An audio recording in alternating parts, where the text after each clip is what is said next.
The democracy which Americans wanted to introduce to Afghanistan, I think that was not accepted or digested by the people of Afghanistan.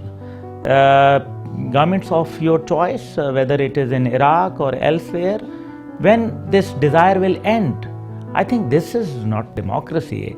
Did Afghanistan ask them or any other country ask that American system, presidential system to be changed, or the democratic ways should be changed according to the wishes and desires of the other nations?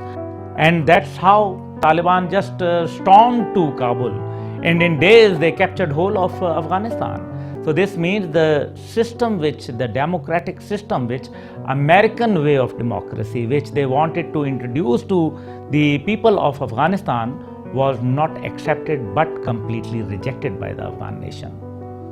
In my opinion, the democratic system which is I think introduced by modern America is not at all democratic. The 34% of the natural resources are consumed by almost 4.4% of the world's entire population. Is this democracy? I think this is something which we have to ask again and again. From Afghanistan to Iraq, they just wanted their governments of their preferences.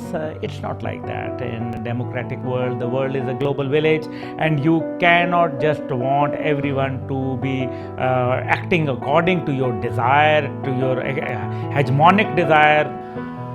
I would say that imperialistic agenda of United States, completely forgot the ground realities of Afghanistan.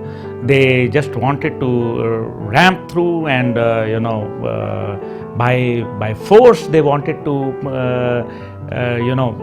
the people of Afghanistan to adopt a policy, a system. I think this imperialistic policy did not work. Well, Americans always believed, and I still say that as a nation, they are a very good nation, very naive, very, I would say that very innocent nation. But their governments, they do not want to do diplomatically things. They directly deal with the governments, and they try to penetrate within the government functionaries. And on the contrary, if I have to see the Chinese way of diplomacy, then I would say that it starts building a nation-to-nation contact, and people start accepting the other society. It is a very slow process, but it is a winnable process, I would say, and it's a win-win situation.